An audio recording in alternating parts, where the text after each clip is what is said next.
Salut à tous, aujourd'hui on parle des poumons de la planète qui s'essoufflent. Je nomme la forêt amazonienne. Ce n'est pas seulement un décor de carte postale, c'est un cœur vert qui bat pour toute la planète.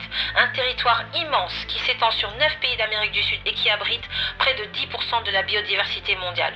On l'appelle les poumons de la Terre parce qu'elle produit une part essentielle de l'oxygène que nous respirons. Mais son rôle va bien au-delà, elle régule le climat, absorbe le dioxyde de carbone, stabilise les pluies et protège d'innombrables espèces humaines comme animales. Pourtant, ce poumon s'essouffle. Chaque année, des milliers d'hectares disparaissent sous les tronçonneuses et les incendies.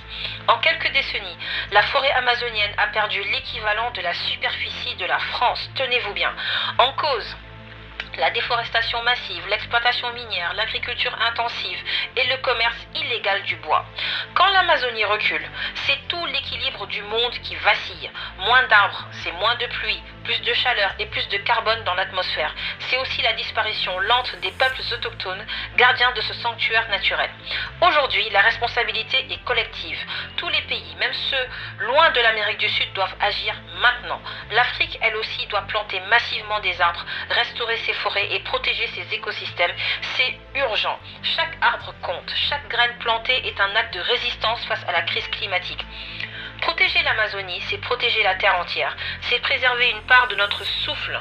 C'est préserver notre climat et notre avenir commun. C'est protéger vos enfants, vos parents ainsi que votre propre personne.